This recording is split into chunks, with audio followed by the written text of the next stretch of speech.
The following may contain language which will be offensive to some people and inappropriate for children. Still here? Then pour your favorite beverage and let's get this fucking show started.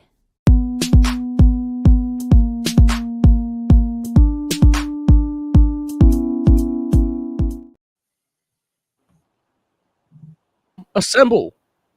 Welcome back to the weekly gathering that we do here, talking about comics and movies and all the things in between. I'm here, Larry's not, and I'm kicking it off today, and my microphone seems oddly close to my face. I should have done that before, but anyway. Yeah, we're here. We got a good show for you today. We're going to be reviewing Batman, Catwoman, Gotham War #1, and we're going to talk a little bit of the times, give you our impressions on it, our reviews, and as always, you know our reviews are we read them so that you can buy them and check them out too. And we want you to think tell us what you think. That's always in the comments here or in the comments in the videos, or you can call in on fantasticforum.live or all that if you read it. Either way, we'll answer your comments one way or another, all the socials. We're also going to be doing Grimcutty, which is a horror movie that hit Hulu. I believe it's a Hulu original. We've been talking a little bit here and there in the past few shows, and we decided to take a look at it and review it for you today. I'm not here alone. I'm here with the dudes, sans Larry, but we got Joe right here. He's chilling right there. Hey. What's up, Joe? How you doing, Jay? Good. Good, yeah. All right. Good to hear it. And aside from that, we got Oz over here in this haunted hotel room to fit Halloween. Look at me drinking regular beer like a commoner. Yeah.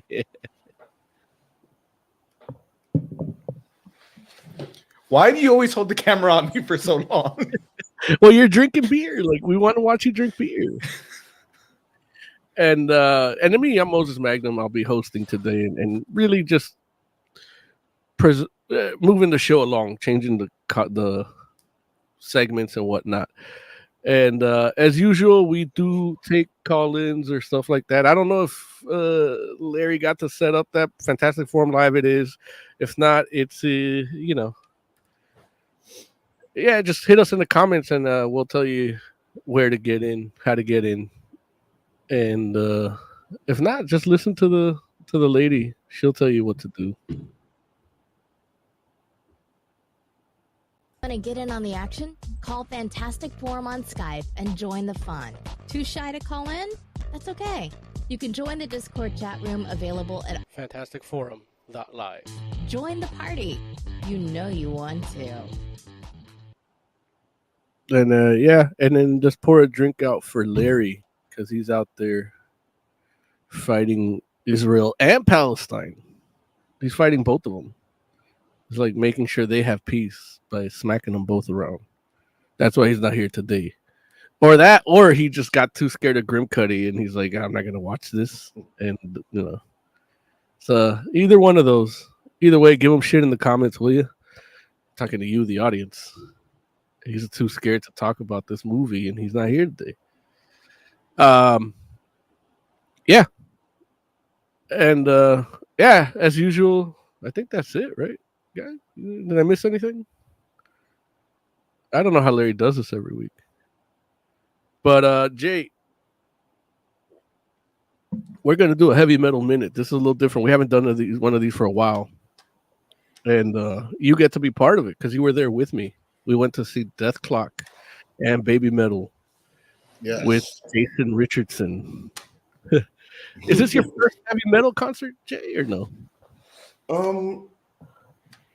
Depends on what you call metal. Like, I know System of a Down is like new metal. Yeah. So I've seen them a couple of times. Okay. Yeah. I would count them as a metal concert, especially if you saw them in the 90s, because that's like the trend. It's like if you were in the 80s and watched like the Scorpions, like you've been a heavy metal concert. Yeah.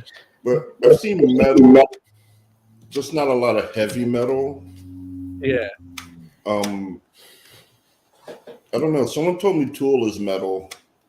Yeah, they technically are, but It's definitely metal has gotten very. That's why I just call it all metal, because it's even like System of the Down or Slipknot, shit, even Limp Bizkit now, because there's a I think new I've seen resurgence. Slipknot. I think I saw them at Ozfest. Oh yeah, yeah. If you were an I remember booking them. That's right. yeah, no, definitely. Okay, so it's not your first metal concert. If you're an Ozfest, like you saw like 15 metal concerts at once. And if you saw Slayer, you might have been part of a hate crime. I don't know what end of it, but you might have been. But Dude, I was so lucky. Like, I guess everyone just felt like being chill, but two guys did eye me. yeah, But, you know, they had the Confederate flag on, yeah. but they just like looked at me and then they just went their own way. So I think I avoided the hate crime. Either that or they're like, oh man, we didn't expect one of them to be here. Let's get out for wearing this flag. They're just as scared of you as you are them, Jay. Or they thought they might be able to score some weed. Yeah, they would approach them that way. But yeah, so yeah, you definitely lucked out there. So Jay, yeah, it was my first time even listening to some of these baby metal songs. But Jay, what did you think of watching Death Clock live? Dude, Death Clock was awesome. Like, I'm almost tempted to go back and watch the show. Like, Yeah, their music was good. Dude, Brandon Small is really funny. Like, I forget how funny he is sometimes. yeah, But they do this one interlude where they turn off the lights and it's him in character as the lead singer and the guitarist. And it was like really funny. Like watching him go at it. Like, yeah, he's great. So Baby Metal was the opener, or it was a Baby Metal concert and Death Clock was the... It was technically a dual tour. Yeah, co-headline. Yeah. And Death Clock went first. Mm-hmm. The opener was Jason Richardson. I believe so, yeah.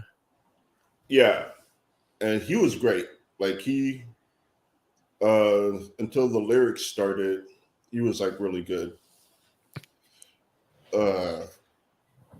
But yeah, he was the opener, and then Death Clock came on, and they had like their videos playing in the background, which unfortunately we were kind of like to the side, so we can only see like half the screen. But it was still pretty cool. So we see their videos as they play. Facebone made a couple of appearances. Yeah. One for concert hygiene and one for like knowing your limits and not imbibing more than you can handle, which were both funny, like really cool. And I even did get into a couple of the Death Clock songs. They had this one, Mermaid Murder or Mermaid Murder something. Mermaid. Say again? It's called Mermaider. Oh, Mermaider. Yeah. That was actually like a really good song. Where it's basically just like shouting out the names of weapons and then like doing a narrative of what happened with them. And yeah, that was like really good. But the video is actually really interesting because it is like basically two warring factions that live under the sea fighting each other, and like one is a crab protecting his eggs and the other it's mermaids that murder. And it's like, and the song literally, like the lyrics are like, in the ocean nobody could find evidence of your murder, so if you gotta execute, you gotta do this. So it goes into the actual murder, and then the video is them killing the crab's babies and the crab, and then it's like the crab empire getting vengeance on the mermaiders, on the murder mermaids. And it's a weird concept, but it's so cool. The song is great, but the video going along with it at the same time is cool too. Yeah. And they're uncensored. because they used to censor them on Adult Swim, like the boobs and shit. Right. It's also going to be featured in Aquaman 2, I heard. Oh, that would be great. That's what I was thinking about, because the designs, like especially like what I've seen in Aquaman, like the designs look real metal too, and especially watching that video, it's like that would fit perfectly. Like we need to make that just a thing. Yeah. Because Right. they're riding seahorses and everything, like just like in the movie. And that came out, I think Deathlock came out something like 18 years ago, 16 years ago, something like that. Yeah. And what other song did you like, Jay? Like, there were a few I remember vibing with, yeah, but the one that stuck with me was the Murmurder. yeah. I really enjoyed. Like, they started off with like, Oh wait, the one where the Punch the Clock song. oh yeah, that's that one was good. Yeah, that's another great song, because it's Death Clock is a weird. My experience with this concert is weird because it's almost like a novelty show, but they're just really talented groups. Yeah, whether it's Jason Richardson, which he's just a guy with a guitar and he plays to a drum track, and he's got vocals in one. I remember he goes, "This song up here has vocals." He's all instrumental, and then Jay's like, "Boo!" Because he's got vocals. Like, because we're really enjoying. Like, we're finding our seats and we just hear, and it's like, man, this guy's really wailing on here, and it's like real heavy. The ground's shaking, and it's just a guy with a guitar, and then we're watching him, and he's like, this guy's actually pretty good. And Yeah. or Like just the song we sat down to, I was like, man, like I really am into this. Like I might want to go get his album. yeah. And then like actually put him in my phone so I wouldn't forget his name. And I could look his music up later. But yeah, he played like these instrument, like 3 or 4, and I was like really vibing with the instrumental thing. And then he like came out with lyrics, and I'm like, oh man. And that's another thing I was talking to my brother about in metal, is because it's changing a lot. There's so many subgenres. A lot of it's Satan shit, and it's like some people might not vibe with that. I know Jay is like, sometimes he's a little put off by those things, but there's other metal that isn't that, and that's kind of now with like different people from different countries, races, cultures, creeds doing it. It's like there's something for everybody in metal, which is like, I think it's something that's really cool, that it's like, oh, Jay and I can have a metal concert we can go together to.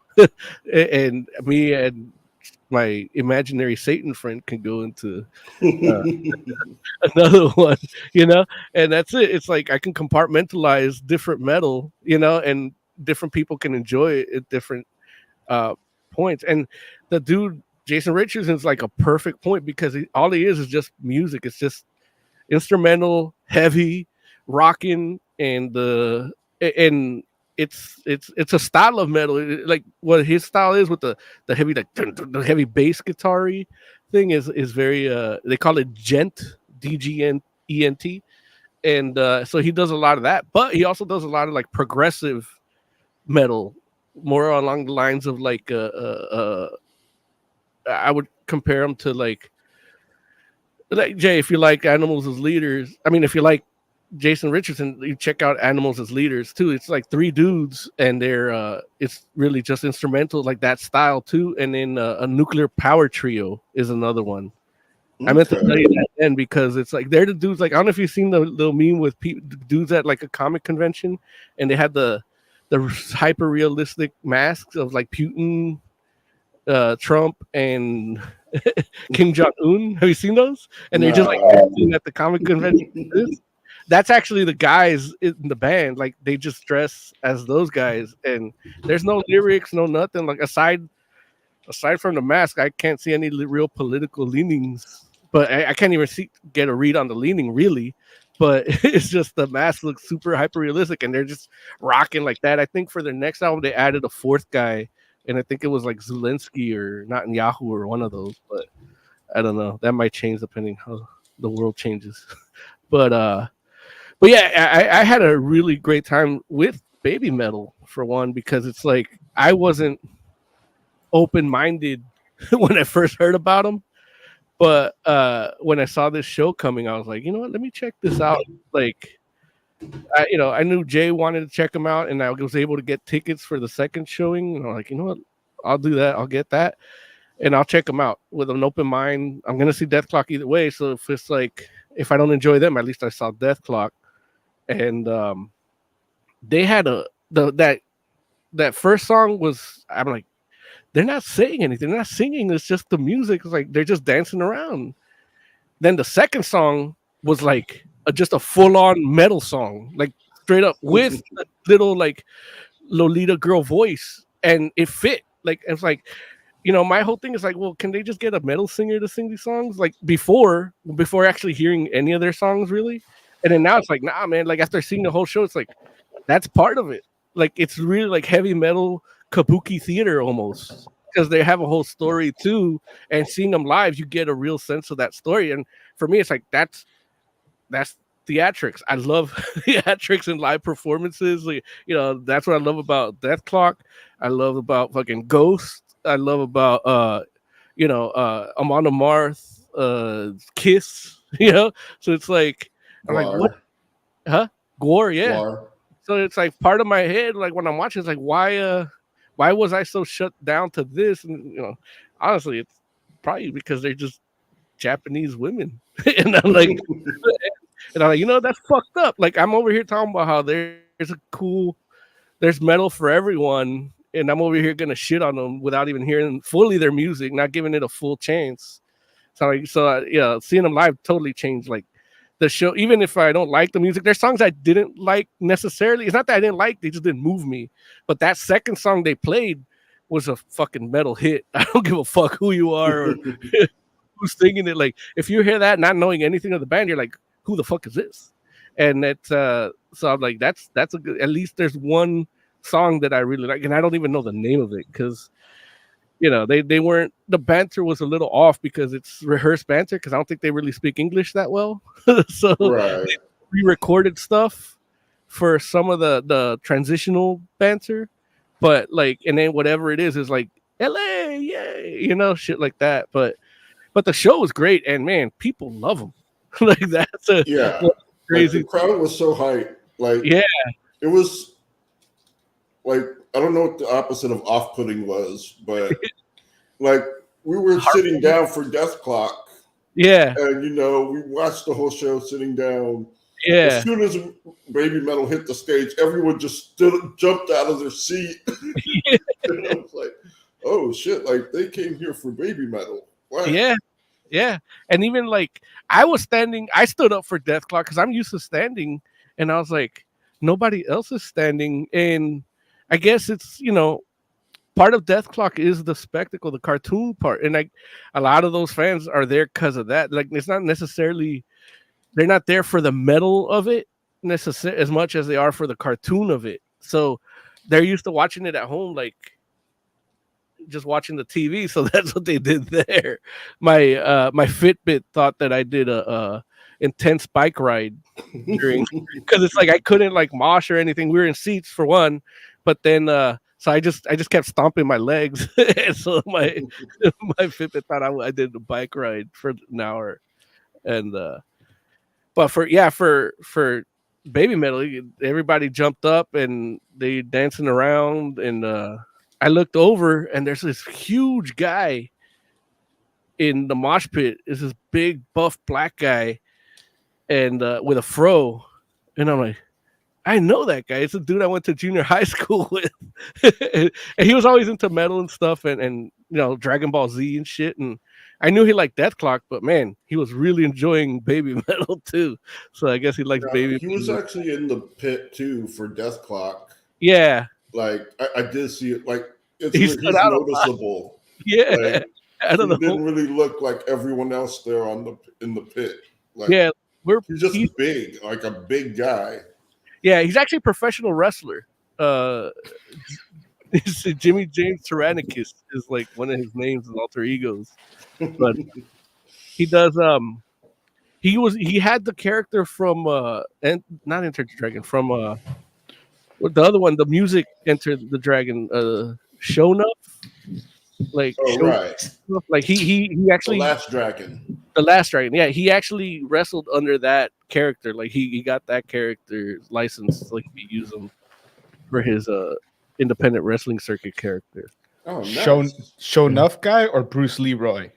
No, Shonuff guy. I just wanted to say Bruce Leroy because that's an awesome name.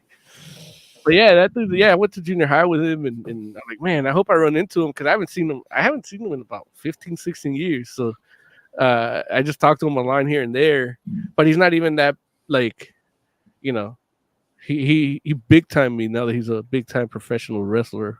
Nah, it's one of those things where Facebook Messenger doesn't really work the same for everybody. so it's like I'm sure he's fine. But yeah, and overall, like Jay, what would you rate that concert experience? Oh, it was great. I would give it like a 5 out of 5. Like the opener was great. Death Clock was great. Yeah. Baby Metal, great.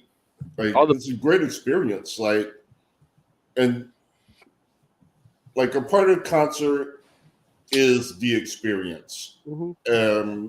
This was a good experience. I like seeing them live, seeing them dance, seeing Brandon do his thing, even though he was like shrouded in darkness the whole time. Yeah. Like he was great. And like it was just a really good experience, a good concert. I would give it a 4.5. The half a point I would knock off. They didn't use those side screens. They should have. Those that would have been dope. Specifically for Death Clock, because Baby Metal, it would have been the whole point if I would have felt I missed it from Baby Metal. From Baby Metal, I don't feel like I saw enough of the screen. I didn't feel like the screen was as much of the show as the band. So, right. But with Death Clock, you need those screens because they are shrouded in shadows because they don't look like the dudes in the cartoon, and they're in character in sense of like when Brendan Small talks. But right. Yeah, and that drummer, man, I'm glad. Like the drummer for Death Clock, this is dude. They call him the Atomic Clock because he's like his precision is so tight, and he's been in the band called Death, Testament. I think he might have played for Slayer in a while, and I couldn't recognize him because he was supposed to play for Testament when I was supposed to see him when I saw him last year, and he left. But I guess he's been working with Brendan Small for this Death Clock stuff since then. So he doesn't want to do stuff when he tours too extensively. And with Testament, he might have to. With Death Clock, I think they did a smaller tour, and maybe he just enjoys doing it more. But yeah, he's a dude that right in March of 2020, one of the first celebrities to catch COVID, and he was intubated for like 3 months or some shit. So, yeah, he had a real bad case, and he used to be real heavy, and now you see him, it's like I didn't recognize him because I haven't seen him live since before COVID. So I seen him as a big dude, and now he's all small. He's like Brendan's brother because he's small. but that dude, I mean, he was good. Like those, like man, I didn't think he was gonna do the drums for them, and because he does them for the show, he does it on the album, and he does them live. But I'm like, if he quit Testament, like he's probably just taking it easy now because of his health, and he's not doing stuff. And I didn't expect to see him here. And then when I saw, like when he said the Atomic Clock, I like Gene Hogan, and I'm like, yeah, like this is still doing it. So it was great to see him and see him healthy and fucking kicking those drums. But yeah, definitely 4 out of 5 for me. Just from the screens, everything else, the bands did everything right. It's more the venue. The venue itself was great, but just that little aspect of it was not for me. Right. Tiger Claw in chat says Joe goes to his first metal concert, bring on some earplugs because after the end of it, those ears are going to be ringing. And it's so weird. Like I've gone to like tons of concerts, been front row, and my hearing has always generally been fine. Yeah. And then last year, I'm sitting at home, or maybe 2 years ago or something. I'm just sitting at home watching TV, and then bam, tinnitus for no fucking reason. Oh man. It's like, the fuck? The fuck? Man. I got to see Motorhead when they got inducted into the Rock Walk at the Guitar Center on Sunset. They played a free show at the Whiskey, so I got to see Motorhead at the Whiskey. And I went in early. I lined up at 8 in the morning because I wasn't gonna miss that. So I show up at Mhm. there all day, and then I was able to get in. I grab a drink. The bartender is selling from his own pocket earplugs. He goes, "I was here during the dress rehearsal. You're gonna need these." And I'm like, "Fuck no, I'm here for the experience. What the fuck are you giving me those for?" Like, and man, I felt like I think I was 22, 21 when that happened. And I feel since then, I think I did lose about 10% of my hearing that night. Because man, it's like I saw Motorhead live at like the Verizon Amphitheater, the one over in Irvine. Mm-hmm. Man, they were loud. They were the openers. They were opening for Dio and Iron Maiden, and they were louder than both. And I'm like, man. So I'm like, and they're known for that, and they're also known for spraying acid and hitting the strobe lights, which they didn't do at the Whiskey. But yeah, so I knew like they're gonna be loud, and man, they fucking well, as soon as they hit the first chord, like and yeah, and so I think anything. I don't think I've been in a place that's been louder than that ever. There's been places where the mix is off, and it like I'm like, this I don't like this, or something like that, or they don't the sound guys, I guess when like there's a headliner, they don't want the opener to upstage them, so they lower the amount of speakers they use for the house. Mm-hmm. And that's where I'm like, okay, yeah. So I have to either move near a speaker or something, and it depending on the venue, and that's where I feel like, this is gonna fuck me up because like I'm hearing it on one side but not the other. But yeah, I don't think I've ever needed earplugs. The only time I did use them was when I performed live once, but that was it. That was only to really hear, like, not hear the echo of everything reverberating back. Yeah. Mm-hmm. Yeah. All right. Oh, look, I'm Moses Magnum and he's Jay, and this has been a Heavy Metal Minute. Yeah. I had to do that. Yeah. Gotcha, Jay. Ty Claw has a movie suggestion for us. Let's see here. You guys will need to drag Larry to Five Nights at Freddy's when it comes out next week. I don't know. You guys gonna see that? We're gonna talk about that. I feel like I seen Willy's Wonderland. Like I'm good, right? I'm definitely gonna see it. Just partly for the novelty, and partly like I'm wondering if it's gonna be scary because it doesn't look scary. And those animatronics are the game freaks people out. I get it, but I get it like that. I get like you're peaceful, and then a huge jump scare comes. But I don't know if they're gonna be able to do that with the movie. And even so, a movie can't survive on just jump scares. Unfortunately, yes, Tiger Claw is PG-13. But I mean, that's their audience. They're literally trying to get 13-year-olds to go see it. Yeah, they love that game. Right.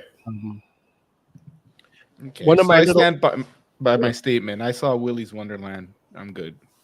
I think you'd enjoy Five Nights at Freddy's. Because what was the other one, Jay? The short film, the Guffin, the was it? Because there's Willy's Wonderland, and then there's another one that's a short film, and it's just a real creepy like sloth looking thing or hedgehog looking thing. I'm not sure, but I know the first one was the Banana Splits. Okay. So that they took old Hasbro property and turned it into a horror movie because they couldn't get the license to Five Nights at Freddy's, so they went in a little different direction. Mm-hmm. Then Willy's Wonderland came out, and they did it, but with the silent protagonist. Yeah, which was cool. And it fits. Now someone finally got the rights to Five Nights, and yeah, we'll see. Like, I'm gonna see it anyway, but it is a genre thing too, where it's like how you feel like, oh, I saw Willy's Wonderland, so I don't need to see that. And it's like, I'm not saying you need to see it, but you can. It's an emerging genre, so seeing how they do a difference, what they add to the genre, what they set it back if they do it wrong, it would be fun. That's why I would want to see it. And I've never played the games.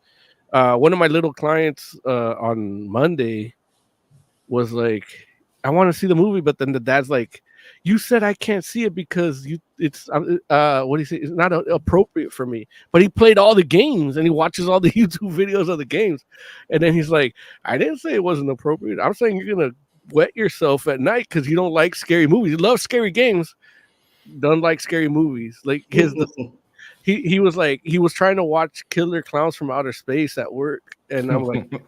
He liked it, and so I'm like, I think he'll be fine. So then he's like, so the funny thing is like, oh yeah, it's like I saw that movie because I saw that movie when I was a kid, right? And my client's like, I go, and to me, like, if you like Killer Clowns from Outer Space, like, you're gonna like Attack of the Killer Tomatoes, Oh, that one's classic.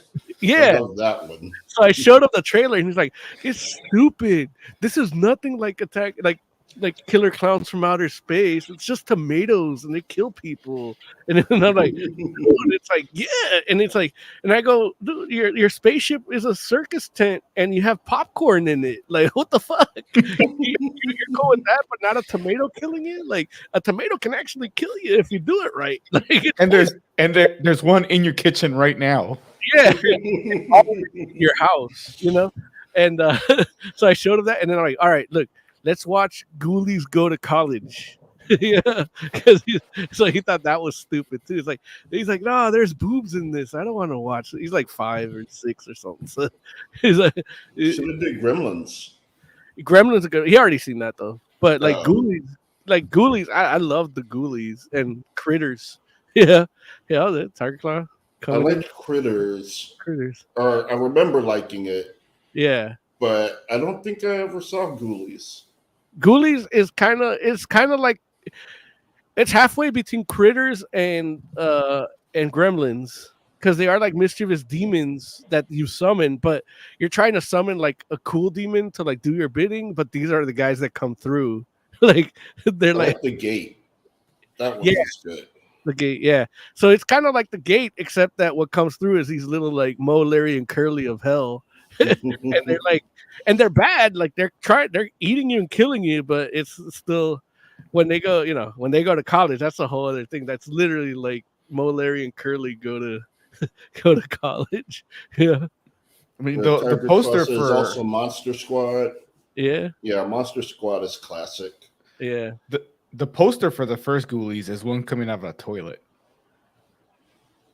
Yeah, because that's where the first one. In the first one, that's where he comes out. Like they summon him, and he's like, "Oh, you fucked up, you shitty ass spell." And then it's like he comes out of the toilet because he did the spell all shittily. Yeah. Ghoulies is good. The director of Ghoulies 4 was my teacher in film school. And I'm like, hey, I actually like that movie. Like, it's still like, But it's like, he goes, I made a ton of money making that movie because it was like direct to video and everything. It's like, he goes, don't be afraid if you're not making Lord of the Rings, you're getting fucking paid. I got paid real good to do fucking Ghoulies 4, So it's like, as long as you know what you're doing with your camera, you got the story on point, you got your actors in check, and you got your schedule, you're on time with your scheduling, you're making fucking money, man. Don't be worried about that shit. That was when Blockbusters and shit was still there around, so there was a direct to video market. But now that's streaming, so it's back to that now. You can still make some money, and yeah, I'm thinking of making a short horror film because it's like I have this cinema camera now, and it's like it's just sitting there. And I was watching Friday the 13th. I'm like, I could make this movie. Like, there's literally like no stability. There's no stabilization on any of these shots. Like, all my videos suck because there's no stabilization for YouTube. But it's like this movie's a hit and no stabilization. So I could do that. Yeah, we'll see. I might cast you guys. Okay. I'll shoot all of Oz's scene through Skype. make Lawrence the main hero because his running away from stuff's gonna be like really I'll make him the monster so he feels empowered and stops being scared. And it's just his laughter. You hear his laughter in the dark hallway. Oh, now I'm scared. Is that? Yeah, the chair's In still fact, here's what I'm gonna do. I'm gonna make a sci-fi, and Oz will be like the Cortana. So I just put a filter on this, and it just pops up on our Apple Watches, like, yeah. And he's just in his microphone like that, just how he is right here. I might just reuse footage from the show, or I can wear a tight outfit. I can wear my Cortana outfit. That's you. Listen. Oh man, that'd be awesome. Larry as an animatronic puppet, just recreate his body and just layer it over on top of him with like articulation, but white. That would be crazy. With him laughing like that at you, fuck Friday Nights at Freddy's. 2 hours at Larry's. That's what we're making. Yeah. Imagine like you're stuck in a like Chuck E. Cheese type place, and all you hear when you're trying to get out of here is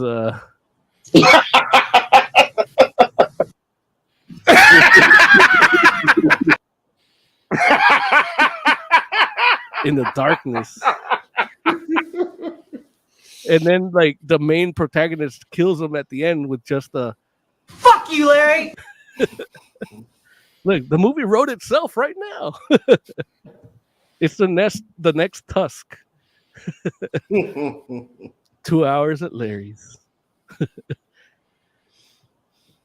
Friday Night with Larry. No, that's the romantic comedy one, not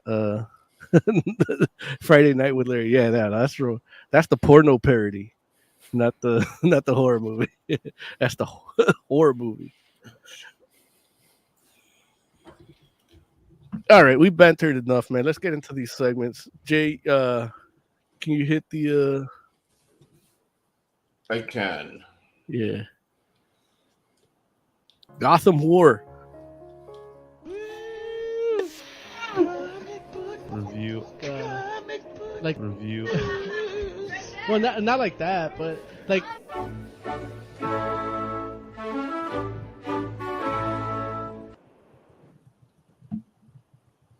Jay, man, why don't you tell the people what Gotham War is? Okay, so out of the events of Night Terrors, Catwoman is feeling the need for order. And so she decides that she wants to decrease violent crime by training all the henchmen to become cat burglars. That way you have less people doing violence and you make it harder for the big criminals to do their thing because they don't have any people to hench for them. The problem comes with Batman. All crime is bad, but one of the things is he actually built a personality for himself using techniques that he learned during his training, and that personality is supposed to act as a failsafe for him in case he goes too far. But right now, after Night Terrors, that presence is getting louder and it's starting to come forward and affect his judgment and thinking. So you have Batman, who's like going super hard on all the crime, and Catwoman trying to like make it so that the crime is less violent. And those two sides are in opposition, along with the Bat family, who have chosen their sides, either with Catwoman and control crime or with Batman and no crime at all. Yeah, man, I thought you were gonna go with a weird, funny thing, but not like this is it. That's really what it is. It's that I was, man, he's gonna do oversimplification, but no, that's what it is, and that's really where we're at. And I love that this takes place after Night Terrors myself, because I enjoyed reading a lot of these Night Terrors books. The one I didn't do was Catwoman, and it's like, dang, like if I would have read that, I should have, and I have it. I just didn't get to it. And then we got to the review, and it's like, all right, I didn't finish all of these, but did you guys read the Catwoman one at all? Like, I did because the reading order list suggested it. So I reread Batman Night Terrors, and then I read Catwoman Night Terrors before I started reading Gotham War. How about you, Oz? You read Catwoman Night Terror? No, I think that's one of the ones I skipped. Yeah. How do you feel, Jay, like going from the transition from Night Terrors to this in terms of, like, I guess, continuity or even like story theme? Like, do you feel like what you read in Catwoman and what you read here, like, it's a good transition? Yeah. Like with Batman, he's literally so tired after Night Terrors. Yeah. That he goes to sleep for like 2 months. Yeah. And I can understand, like during his whole thing, he's not only, like during Night Terrors, he's not only being tortured by by his fears, nightmares, taunted by insomnia, but he's also fighting Deadman for control of his body.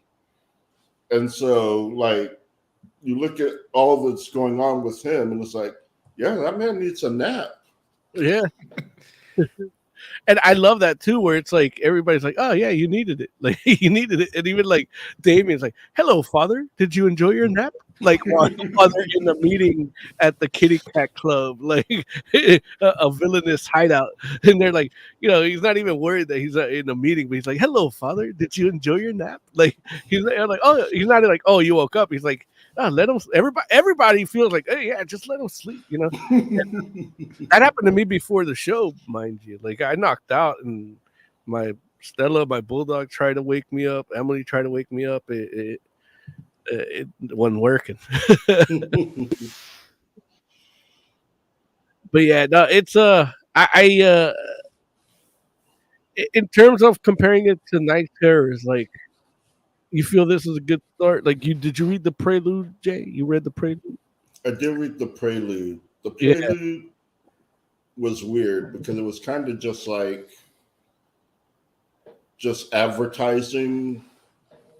It was mostly just advertisements and snippets from the other books. Okay. But there is a story where he is talking to his he has a robot, like he's training a robot to kill him if he's gets out of control, and he's talking to this this personality for if he gets out of control, while he's like training a robot to fight him and end him if he goes too far. So that was interesting. But it's like right in the middle of all the advertising the other books. So that was a little off-putting. Okay. Right, that should have been at the beginning, and then you advertise. I'm not that mad at like the way you describe it though, like an advertising for all the books, like a prelude. No, now if that shit was free, I definitely wouldn't be mad at it. But if it's no, it's free. I think it was free. Oh yeah, shoot, man, yeah, all right, yeah, I'm in. I give that one 5 out of 5. But Oz, how about you, man? You're the DC dude. You read a lot of Nightwing and stuff. How do you feel about the way that so far the Bat family is handling this new way of handling crime in Gotham and in relation to their relationship to Batman?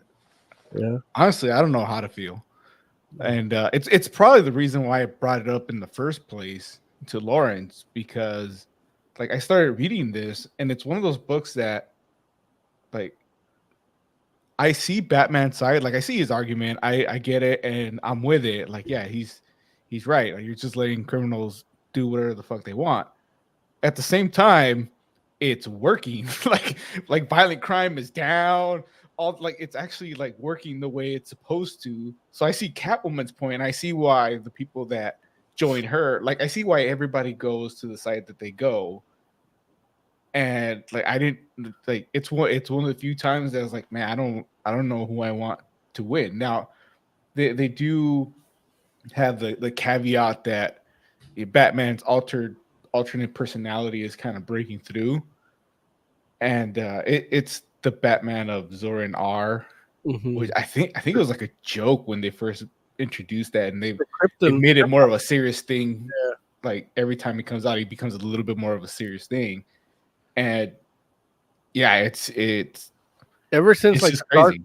Multiverse, right? Or when because when they first brought him was like a Morrison thing, or well, no, it was back in the 60s or something. Yeah, it was a long. That's why I think it was like a joke, because he had like a bright, colorful, like Robin-like costume, and then I think they brought it back a second time, and it was just like he was literally crazy. Like he was talking into like just a box and treating it like it was a walkie-talkie, or like he was actually talking to somebody.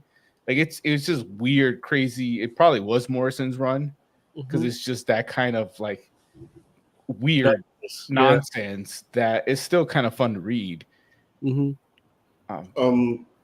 There's also to add to Batman's point, like he actually does consider Catwoman's what she's doing, but then one of Catwoman's people doesn't do their research right, and he actually gets killed on a heist. Yeah. And that's when Batman is like, no, I'm right, they're wrong, and I need to put a stop to all of this. Yeah. And I will say, as far as, you can see why everyone chose their side they did, that is actually like really well written. Like every character feels like themselves. Like Tim Drake is just looking at the numbers. Like Nightwing being compassionate and like wanting to give people a chance. Damian being like, "Fuck you, that's my dad." Like, it's like, and he sees crime as the enemy now that he's not, an assassin. Like he has to assassinate crime.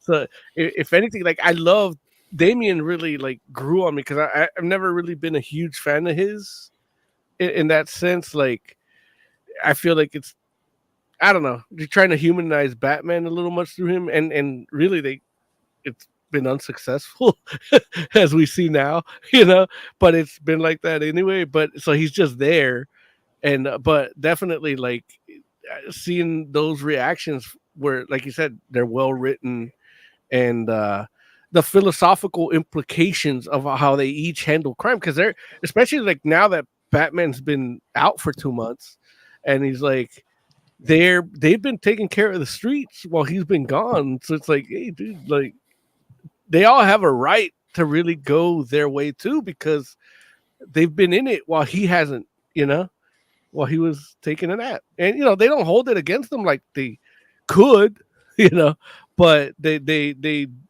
definitely see that happening.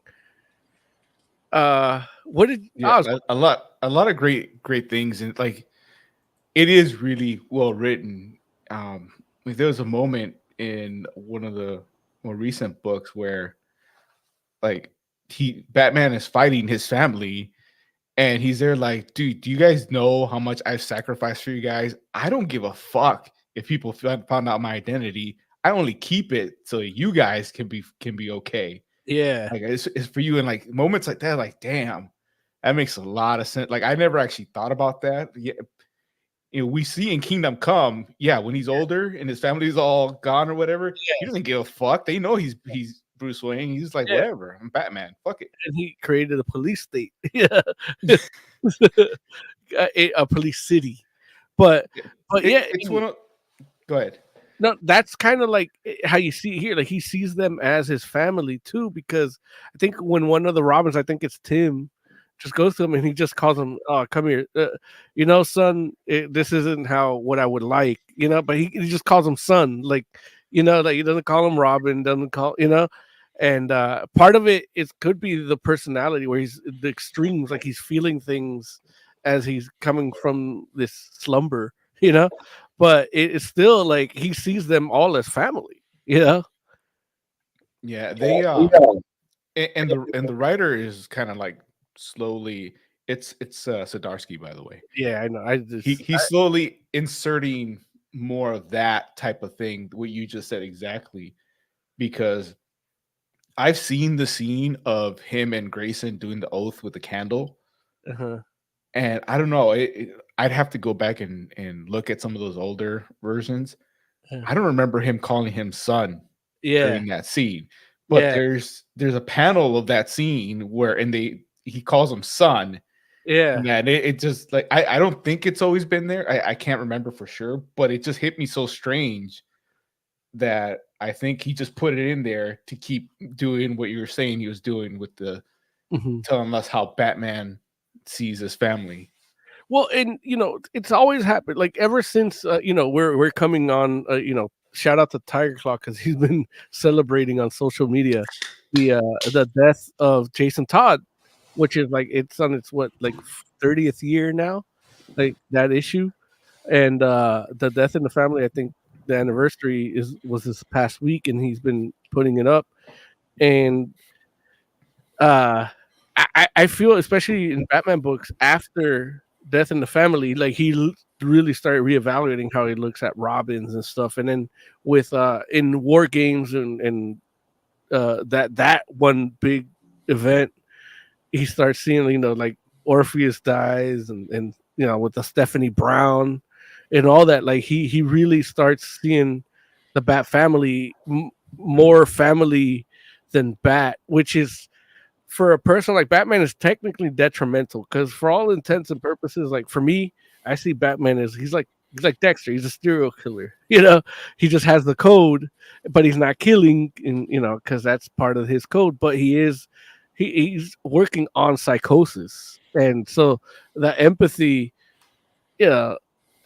works against him a lot of the times. And we've seen it with like in Mask of the Phantasm. That was a big thing where it's like he can't fall in love.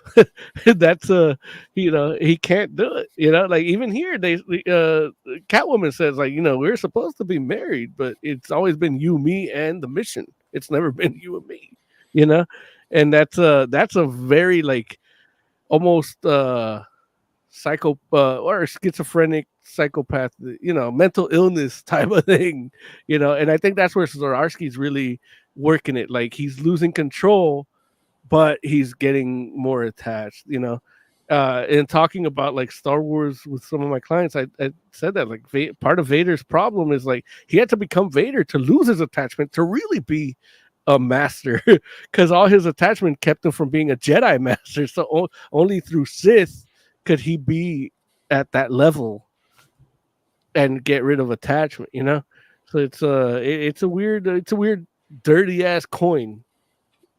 Yeah. Overall, how did you guys like this execution so far with this first issue? Leaving out all the prelude and all that. Like as a first issue to an event, how did you guys feel about it?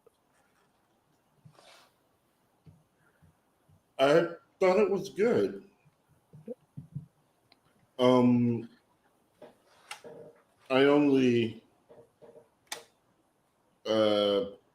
stutter because I have to try and separate the first issue. But I believe that's the one with Professor Pig and the whole council of people without henchmen, which is just like a cool scene. And it's a really good ender for this first issue, if that happened in the first issue. I don't know if that was the one I read was the it's just Batman running around. He goes to the villain bar and it's empty. All the henchmen are gone. And then the dude dies. And then the Riddler comes out at the end. Oh yeah, I love that. Yeah. I like the Riddler. Well, I'm a Riddler fan, so yeah. Well, in this type of environment that they're creating, this criminal, this place where a criminal enterprise is has to be done differently. Like a Riddler is a dude that could adapt. I feel, yeah. Whereas like somebody like a Penguin, especially how they've been doing Penguin recently, is a little too more hardline into like the mob style, or Joker is too into the chaos, you know. So a Riddler is like a good in between where he can be more of the serious villain, but also the chaotic, depending on who he needs to confuse. Yeah. Plus, I like him as a good guy. Yeah. And while he's not good in this, he is helping out Batman. Mm-hmm. And of course, you can't just tell him, like, oh, Catwoman's going to be here. He has to do it in a riddle. Yeah. How about you, Oz? How'd you feel this outing, this first issue for an event like this? I didn't really like it. Because we're talking about the Batman Catwoman battle lines number 1, which kicks it all off. But I don't like that like when I saw that, I thought that the event was going to be Batman Catwoman Gotham War. But it's not, because then the next issue in the event is a Batman book, and like it's Batman 137, so it's like the regular Batman, and then the one after that is Catwoman 57. Yeah. So and then you go back to Batman Catwoman Gotham War, but it's Red Hood number 1, so it's kind of like all over there's no event book. Like you're reading all these different regular ongoing books. But like Battle Lines kicking it off, like as that being your, it just bugs me because I thought it would be its own thing. I thought Battle Lines, and then the second book would be Batman Catwoman Gotham War, whatever. Or if you got Battle Lines, or it's setting up, a different way. Each book would be like a different title. They just did it with Night Terror that way, Yeah, like Night Terror, exactly like Night Terror is what I expected. This isn't the same format, and that's one of the things. Like I was critical about Marvel back when they were doing like after Civil War, they just kept doing events, and it's like right now it's like with this DC, I'm like, well, look, dude, like I get this Battle Lines Catwoman Batman number 1, and it's like Dawn of DC on it, and it's like, dude, like how many years is that branding? Like the Dawn only takes a few hours, like we got like right now we're at noon of DC.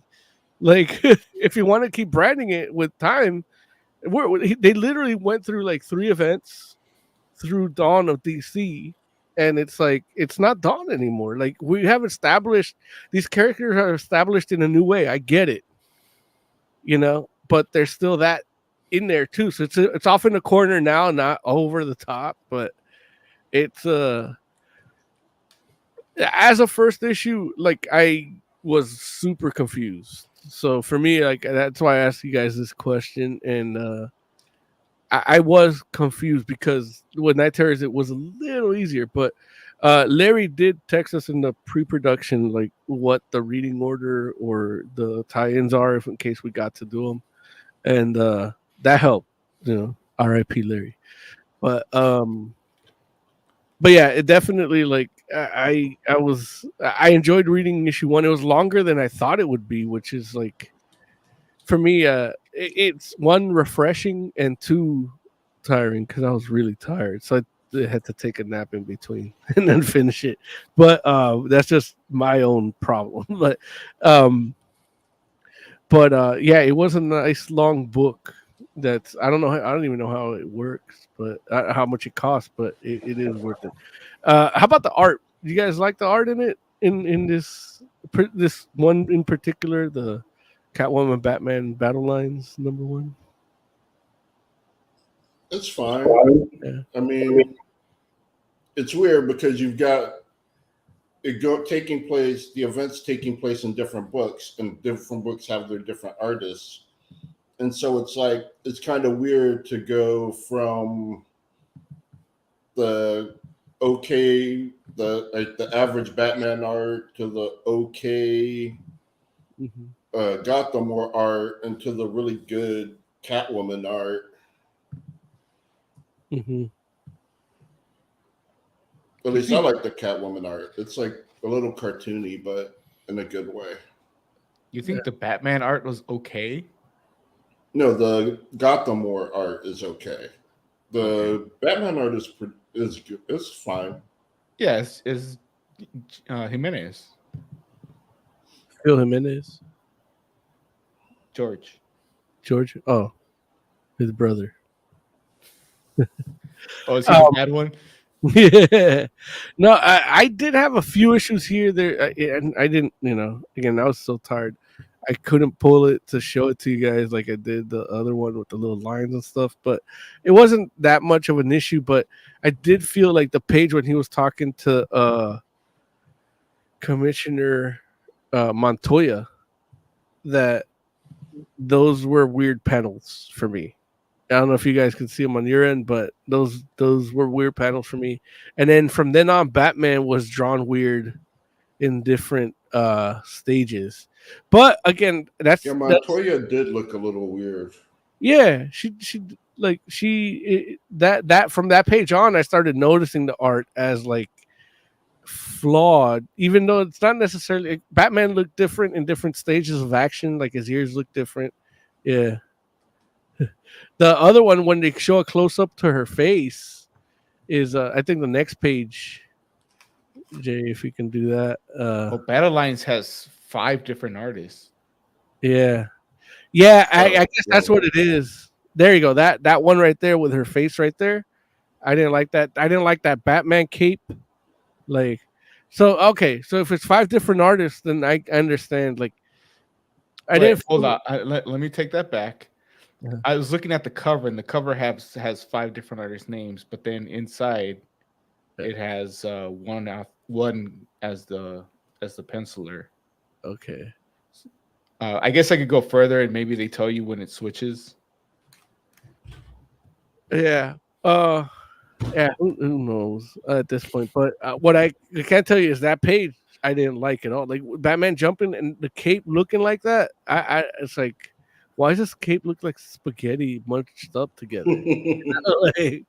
But it's just it's a cool pose. It's just a bad rendering of it, and it's not. I wouldn't even call it bad. Like it could be just on the inking, maybe, or the coloring. Like you can't say So that's the inking was Adriano Di Benedetto. Yeah. And the color. And Mike Hawthorne did the pencils. Okay, who did the colors? Romulo Fajardo Jr. Okay. So you got 3 different artists from 3 different countries working on one panel. And look, it's not like, the US right now ain't known for good immigration policies where they can become comic book artists. You know what I mean? So it's like, if you tell me my strawberries come from 3 people like that, I'll believe it. But if my comic book, it ain't. They're outsourcing, and that's for me, that feels like a lack of communication a little bit on the editor side. Again, it's not terrible.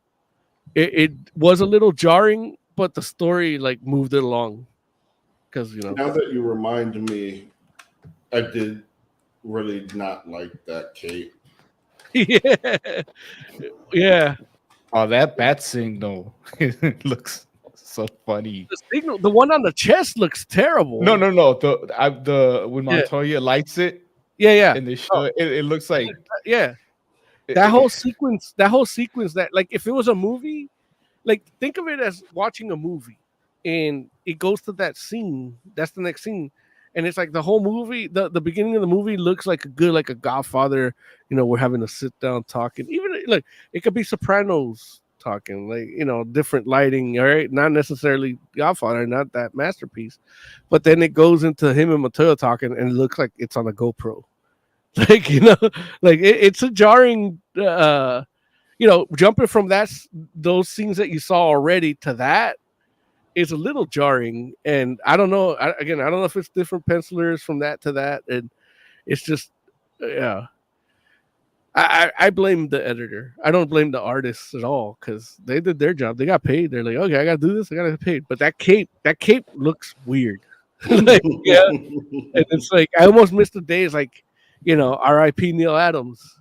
Like he caped that cape. He made it pointy and dark where it needed to be, and everything else is just plain blue. And that's it. No matter what action it was, it looks like sometimes it looked like Batman had a fan attached to his butt that would just push it up when he's like just wants to be up.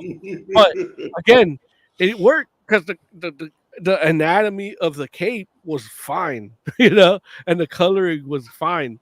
This outsourcing that they're doing, I mean, I've been and that's a sign, I guess, of a up when comics are doing good, because I had this issue with Marvel 5 years ago, 7 years ago, where they were outsourcing their artists, and now DC's doing that. So it's they're doing well, but again, like you're gonna have to rely on the story, and if you can't do that, if that ain't consistent, as much as I love Night Terrors, like it's like I read that in Sandman in 97, 94, so it's like, yeah, it's still good enough, but you gotta, luckily all the art in Night Terrors, I don't think I ever, from what the ones I read, I had no issues with, but I'm having an issue right off the bat right here.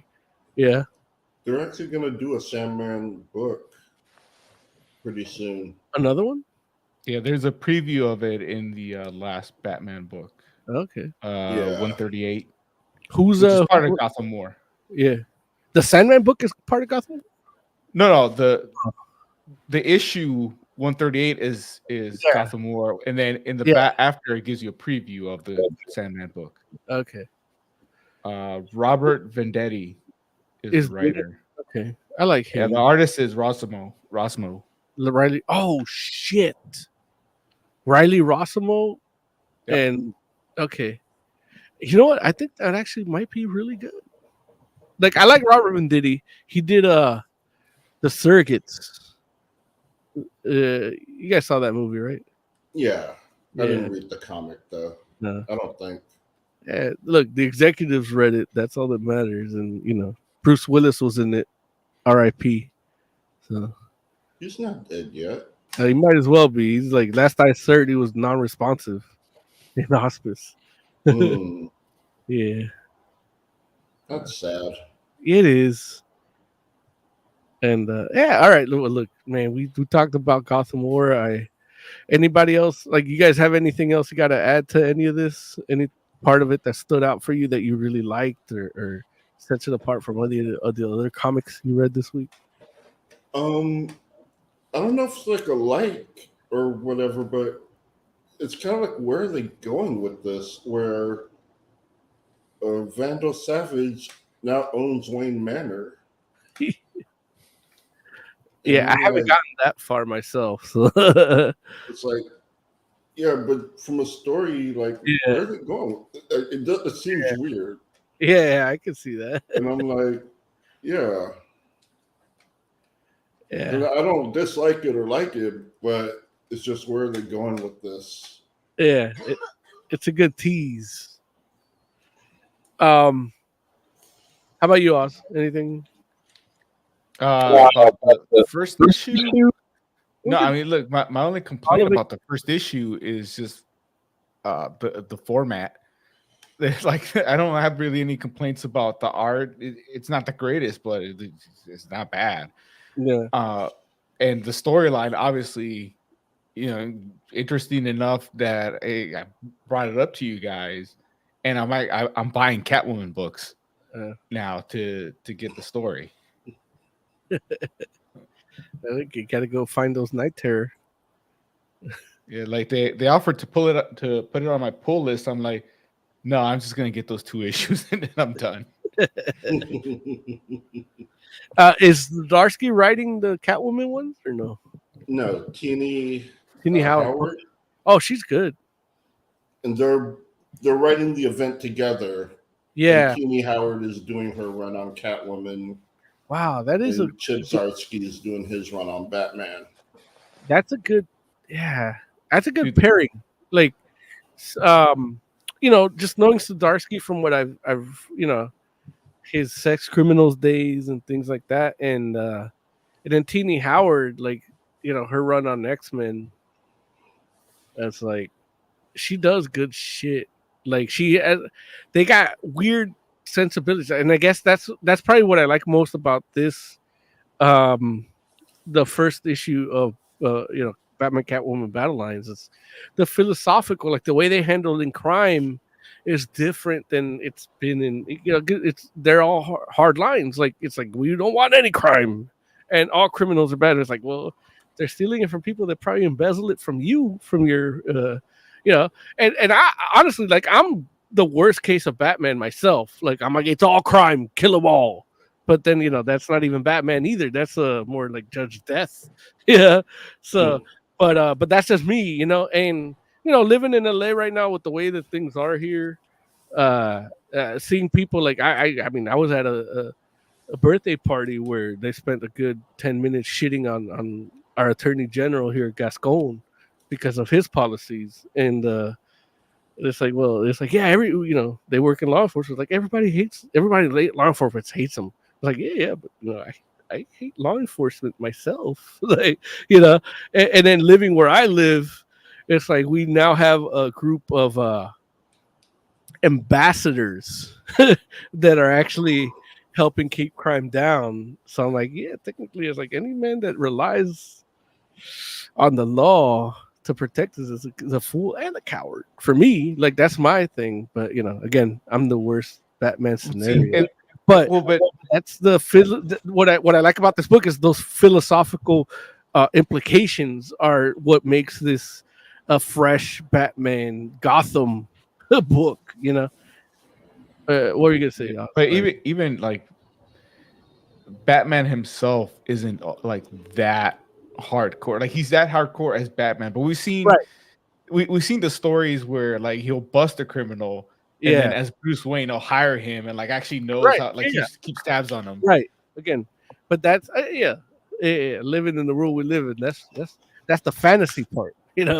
That's just as bad as Star Wars with homegirl killing 2 TIE fighters with a lightsaber. Because also, I don't think he could do that with the amount of people that Catwoman is training. I don't think Bruce Wayne has that many job openings.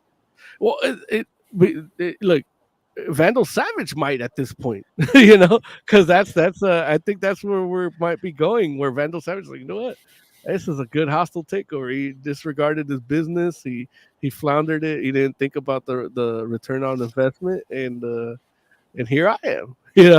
I think he actually says, "Oh, I couldn't beat you in battle, so I conquered you by buying your shit," or something like that.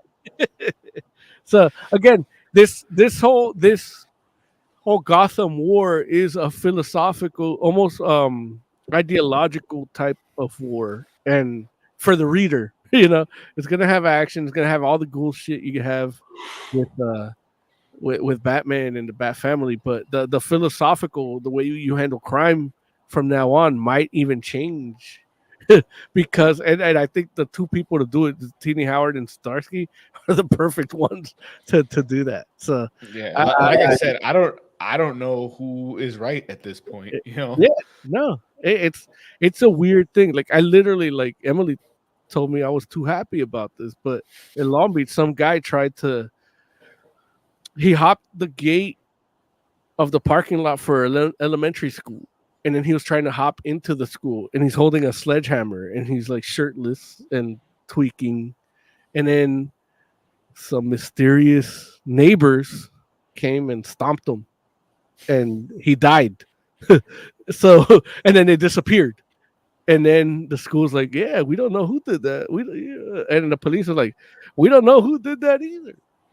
Like, but it's like there's no like that guy could have sued everybody for their houses if he would have left alive and still keep trying. Like if you're hopping a school, an elementary school with a sledgehammer, you're not going through the front gate. You're up to no good. And I'm not saying it's good that happened, but I'm happy it happened. Yeah, but again, I'm the worst case for that because I'm not. It's a crime gets out of hand, and that's where like I love Tim Drake, where he's like, we need to see the data, like we need more data, because it's like, yeah, it seems like it can work, but it needs to be proven empirically that it can work, and that's going to take not only going to take data, it takes time, and it takes actually people rolling with it for a while too, so And I will say it's not until the current issue, which is like, I don't know, 2 from the end, where they do start showing some of the people that are the victims of these robberies. Sweet. Yeah, I'm excited to continue reading this, and they might have gotten me to buy everything again like I did for Night Terror. Yeah, but this is at least it's like a smaller event. It's a smaller event and it's contained to Gotham, like, but still, like that's the perfect one to do this. Like, it doesn't need to be too big. Yeah. All right. I'm gonna call it and let's rate it. Jay, man, what do you give this? I would give this a 4 out of 5. Like, I'm liking the story, not liking all the art. Yeah. But the story and the writing is really good. Like, watching all these Robins do their thing is like pretty cool. Oz, what do you give this? 5 out of 5. It's just it's a good, interesting story that does something new, or at least feels new to me. I don't know if we've had something like this before. No, it definitely. I'm with you. It feels new. I'm 4 out of 5 too. The art in this first issue is the one that I'm a little off in. They did the Catwoman with the purple highlights for like the beginning, and then the blue highlights the other, and that just threw me off. Like, it's like, why is her highlights off? And it's like, yeah, I get it. Maybe she was outside, different lighting, but I look back at it and it just didn't support that for me. But again, the story pulls it through. So 4 out of 5 for me too, as well. All right, we're gonna go into Grimcutty. You got any horror music? I can do. I have horror music. You do? I think horror. Yeah, I think you should. If you don't, I got one. Might right be a comic. Music, yeah, I have the movie one here. If you wanna. If I could do it. Let's see here. Oh, that's the wrong thing. Yeah, you do it.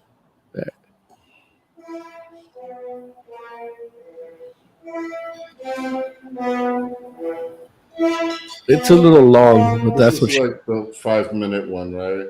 It's 38 seconds, but on video it feels really long. It's what she said.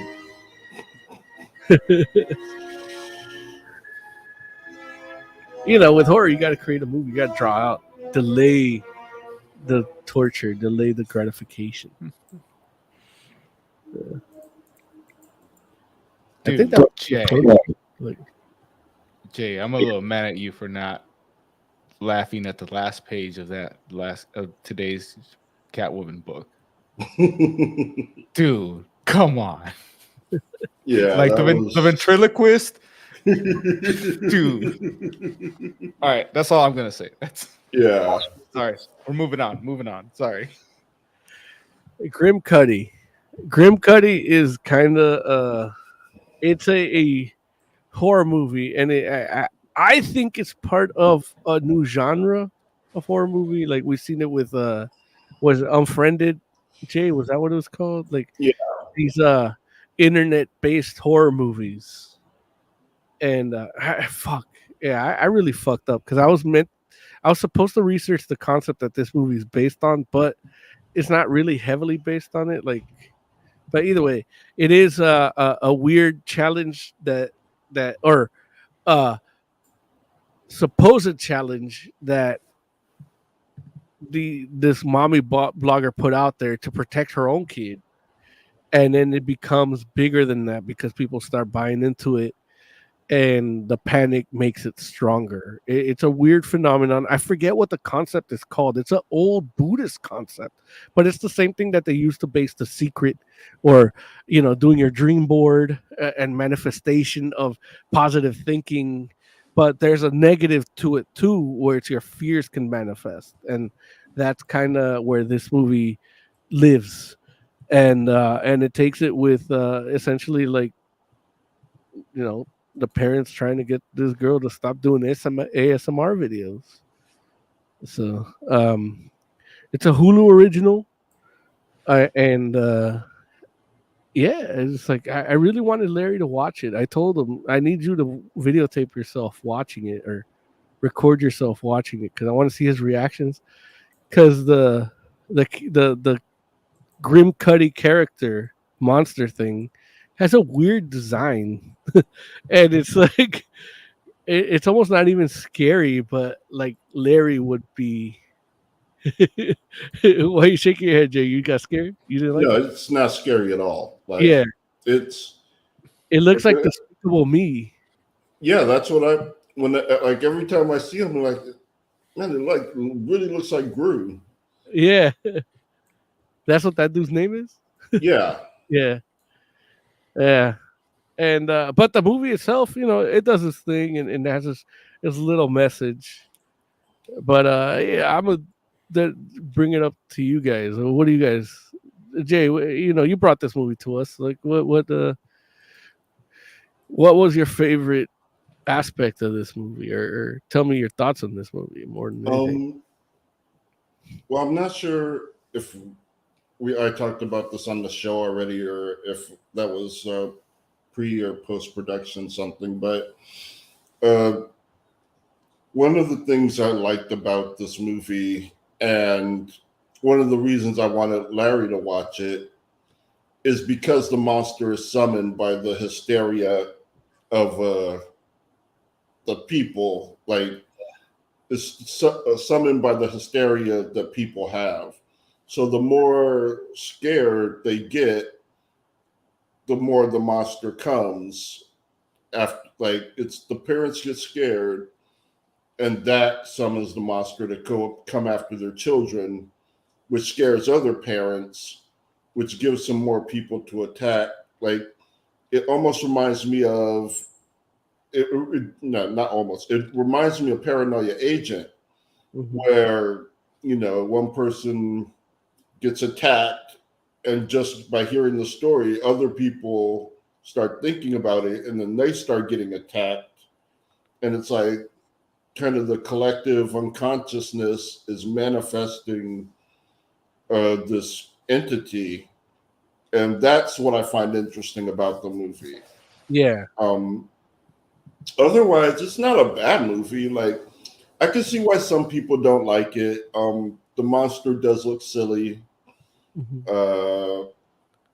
And I know a lot of people just have a problem with internet horror in general, as if like computers can't be haunted.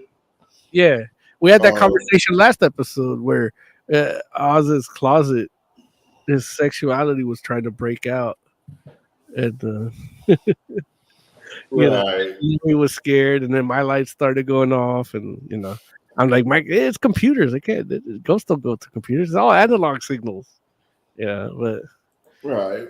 yeah, But for me, yeah, I thought it was decent. Like it's not great, but it's not bad. Like I've definitely seen much worse. And I think everyone actually does a really good job with their performance, especially the father. Like he goes from being like normal concerned parent, like maybe a little overprotective, to like fucking deranged. And he like really looks the part. Like you can see and feel in this performance, like that dude is like, yeah, he like this whole thing has just got him. yeah. And how about you, Oz, man? What are your initial impressions of this movie out the gate? Dude, that's way more ASMR than I needed in my life. Like it's not just the opening and the closing. Yeah, Like they throw that in there a lot. Like when she's making the toast. yeah. Like, dude, Like it all becomes right. part of the movie almost. Yeah. And there's a lot of those moments. I'm like, Yeah. all right, come on. I know you love those videos, but let's get back to the movie. But yeah, the worst part is just the look of that monster. Like I actually like really enjoyed it, except when he shows up, because it doesn't just look funny. I don't know if they used the guy in a suit or they animated it, but it walks funny too. Yeah, Like it's so out there. I honestly don't tell me Lawrence was actually scared by this movie. I don't think he watched it. Like honestly, I don't think he watched it. I think today would have been the day to watch it, and then he's like, "I'm not gonna be on the show. I'm not gonna." And so he didn't. I guess the question is, did he not watch it because he thinks it's going to be scary, or did he start watching it and get scared? I didn't like. There's way scarier things than this. Yeah, Like, this is not that bad. I'm telling you, It's more like a mystery, really, because they hear that they think Grimcutty is an internet challenge, and it's kind of like the main character is trying to figure out what this thing is that everybody's talking about and why it's making it, like how it's getting people to do things. And then it's just another thing that I liked about the movie is the way the kids get hurt. Like I could see why the parents would, like, the way it happens every time. I understand why the parents are like, dude, it's like something is making you hurt yourself. Like it's you. It's not there's not a monster out there hurting you. There's not. It's just you hurting yourself, and we need to know why. And this is all we know, is that it's from the internet or whatever. and that's the crazy thing too, because it's the parents manifesting it, and then the kids are reacting to it, and then they blame the kids for reacting to what they manifest. And it's like my mom didn't like heavy metal making me rebellious, but she threw out my tapes, and I got mad and threw out her clothes. Like, you see, you're a rebellious. Well, don't throw out my tapes, and I don't touch your shit. You don't touch my shit. I don't touch your shit.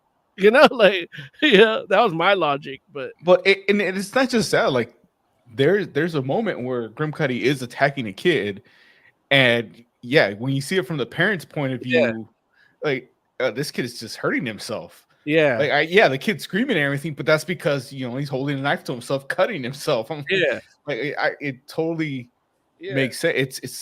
It was well done. Okay.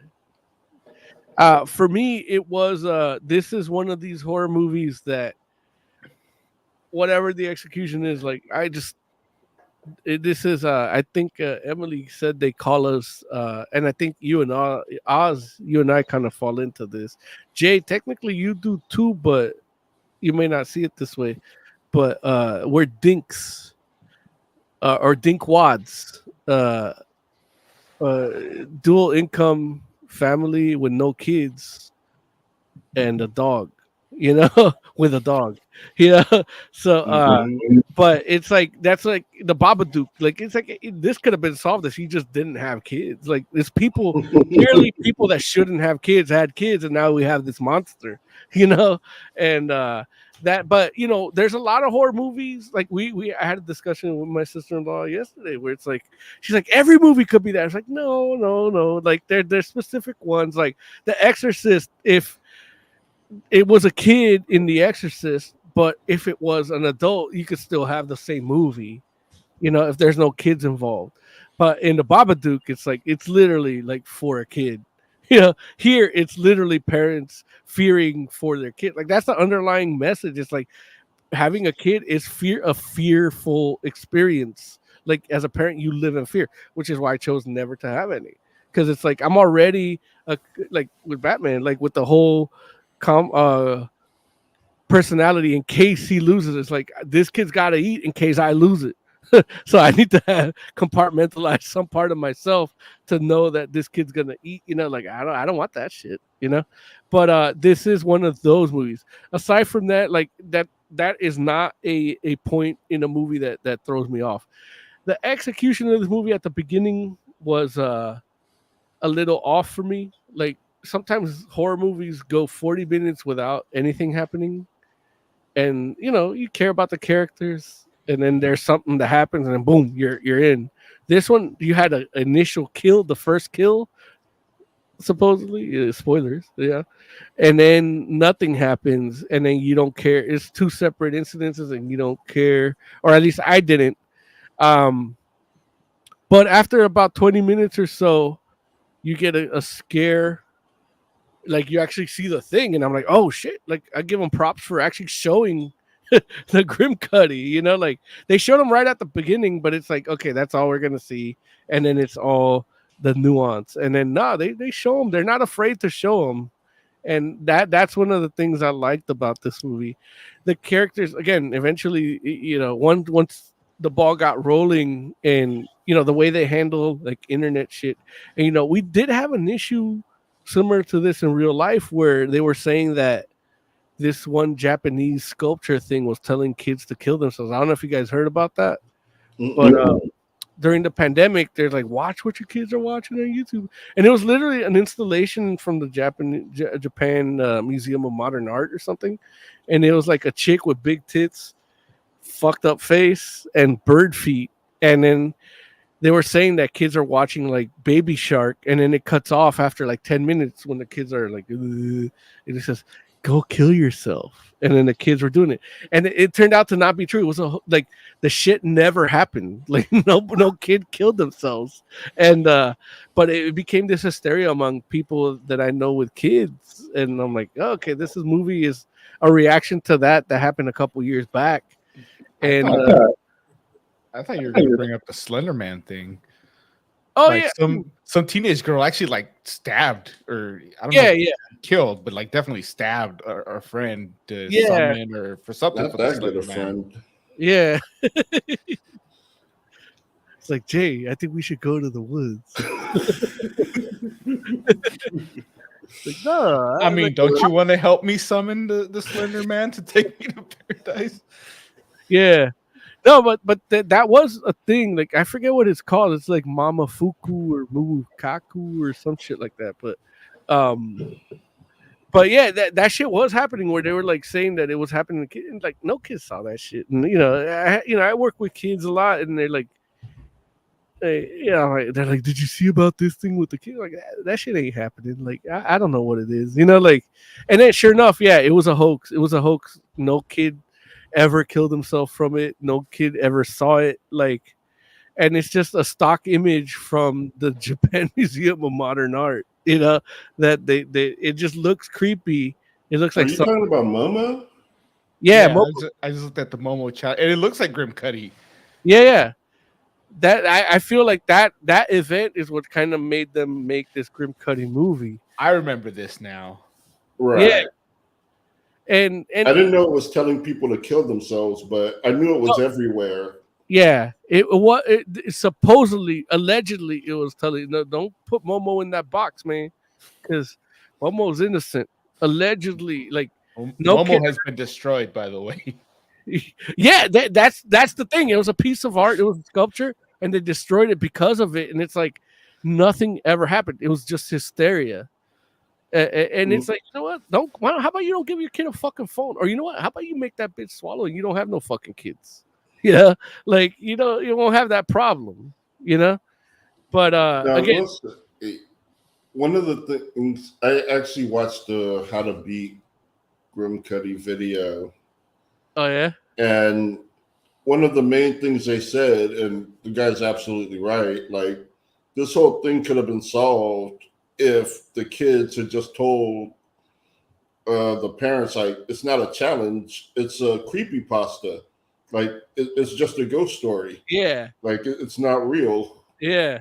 And that would have just, the movie would be over. Like, Yeah, but at the same time, like they have that party where they're like, oh, they take a selfie, like everybody look like you're being controlled by it, and then you see how it's blown up in the news, like that.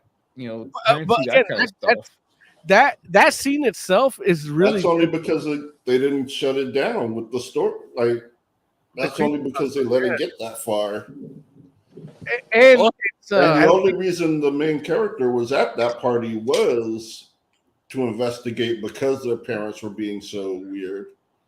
So if they had been like, hey, it's just a ghost story, like even the parents, let like it. they don't, I had an issue when I was a kid too. I was a weird kid, and it's like, oh, your son's a little, and my mom's like, fuck you, don't talk about my son. She threw out my shit, but when somebody else came at her about me, she's like, fuck you, don't talk about my son. She trusted me above anything else she heard about me. And I think she was 85% right. But either way, it's still like that trust is something that a parent, like, eventually you just have to trust. Like, you do your job raising your kids, you trust them with a fucking phone, And this movie has none of that. Like, these people don't trust their kids at all. And I feel that's something that's getting lost in society too. Like, this, as much as this is a horror movie, it's almost like a mirror of reality. Like, you saw the COVID parties during COVID. Yeah, let's get COVID. That's literally what that party was one of those Florida COVID parties. Yeah. So it's just the way people react to something that potentially could be killing you, and you just don't know it yet, or are afraid of it, or want to test it. Like, it's society handling everything wrong. And to me, this Grimcutty, the way that from that aspect, it wasn't a horror movie. It was like a documentary. You can always count on people to do everything the wrong way. Yeah.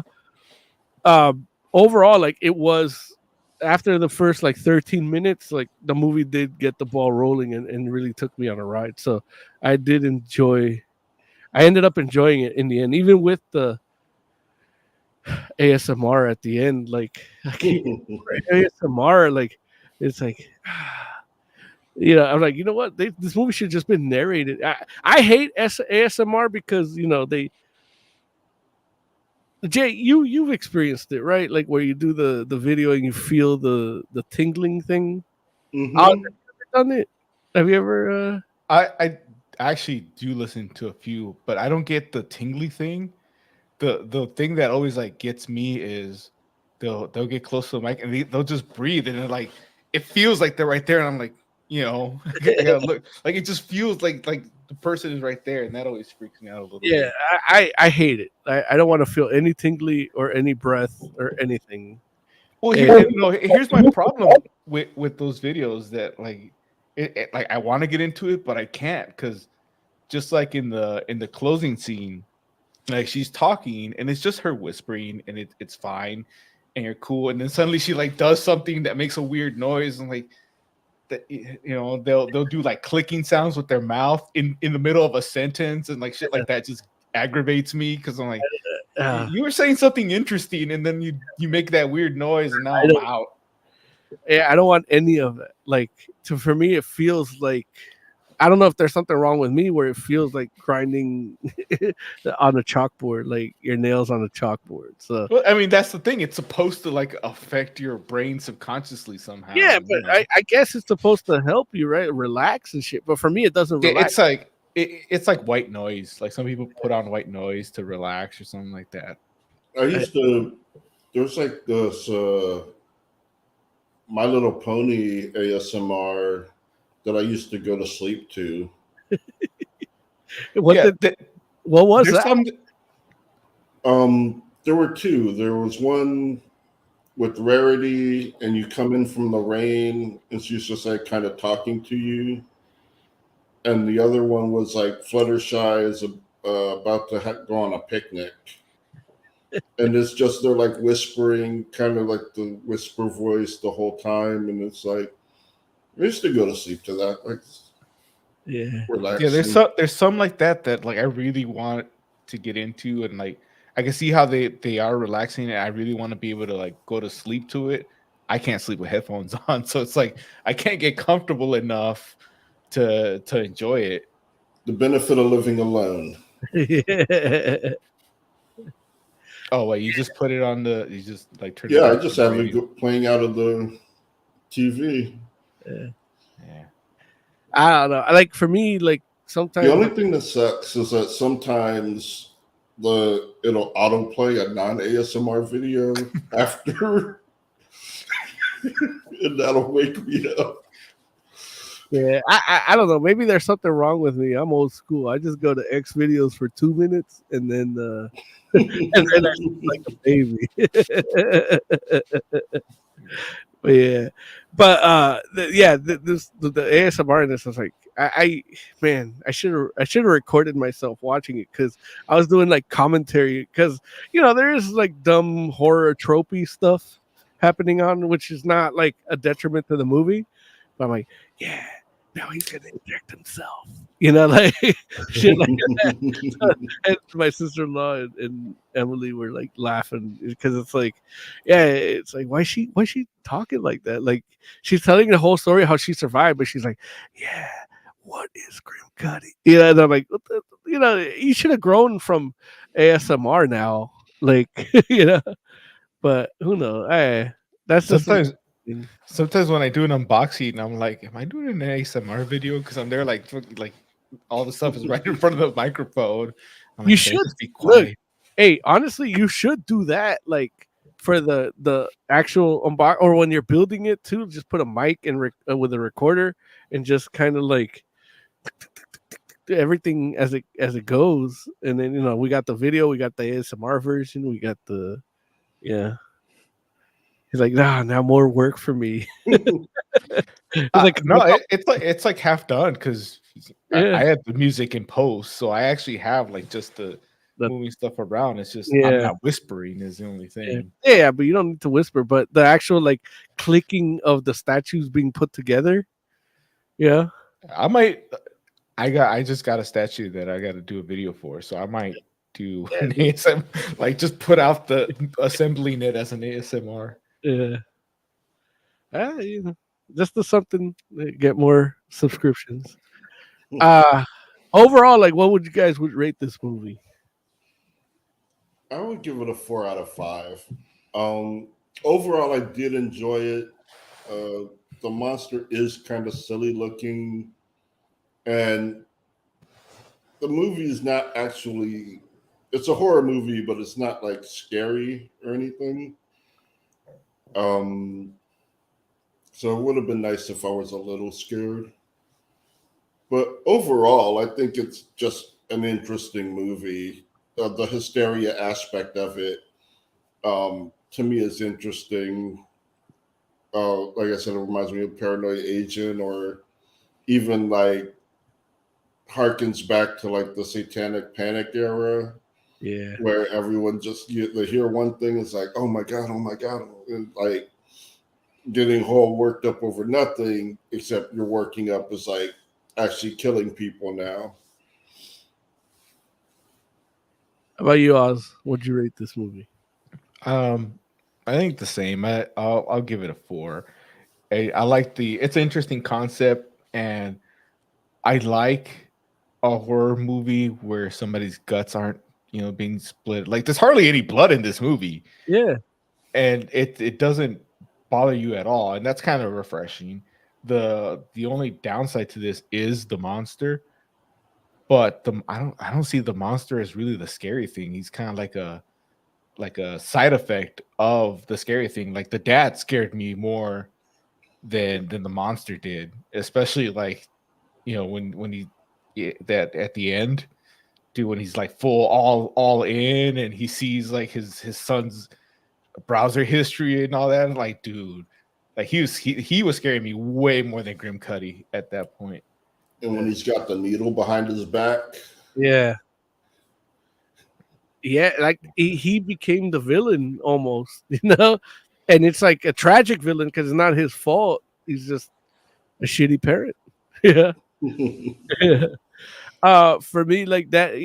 Also, I would give it probably about a almost, yeah. I would do a 4 after finishing it and everything.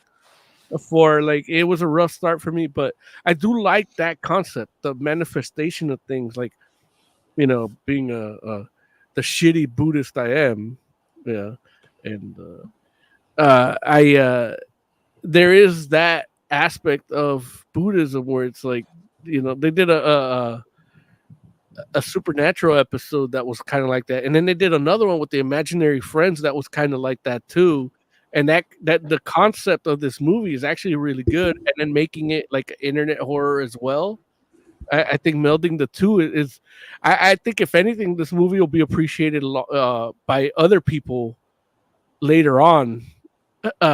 It's almost like pioneering something, like melding the two, or because it is I think it's a little more ahead. Like the satire in it is the big thing, but people don't get it yet, and the horror of it, like how detrimental these things can be, is people don't see it yet. Like and so I do feel like I give this movie, in the future I'll give it a 5 retrospectively.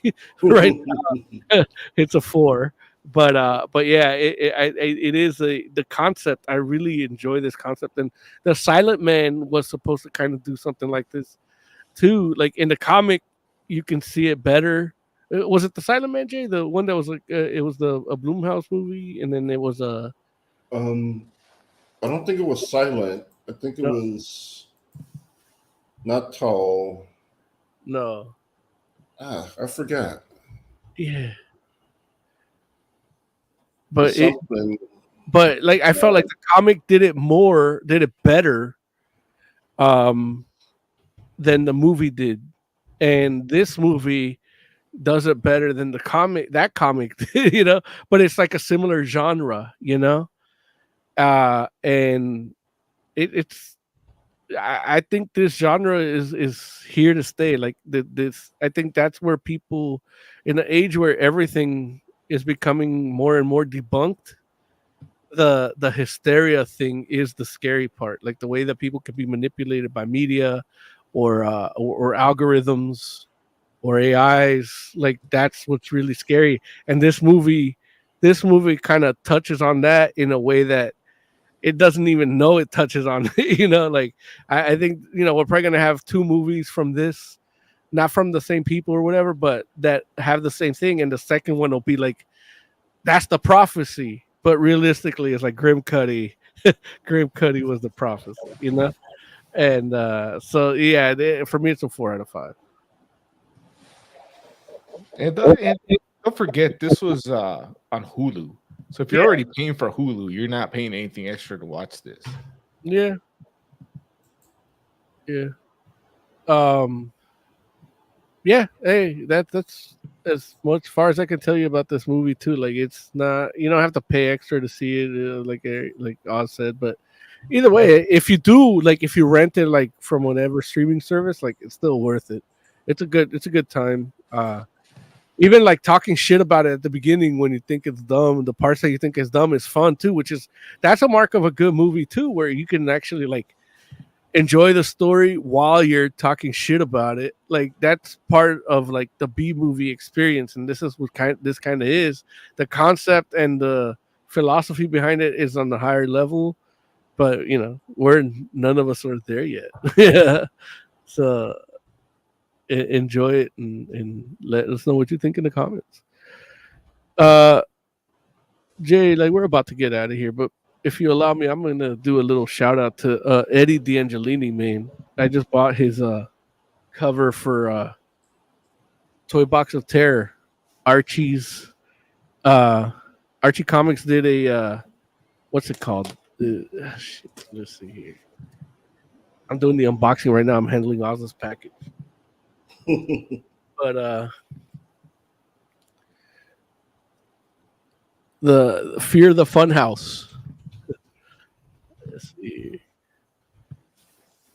Fear the Funhouse #1 is Archie horror anthology that's out here. I think it either came out today or it's coming out next week. So this isn't even street legal yet. But Eddie D'Angelini from Collectors, if you will follow our channel, we've done a couple interviews with Eddie. He's a friend of ours. We've known him for years. I think Larry bought comics from him when he was in high school, but he has his Collector series. And then he did the cover for Toy Box of Terrors, and it's an homage to Seven. and yeah, I'm gonna maybe next week we'll review this horror. Show it again.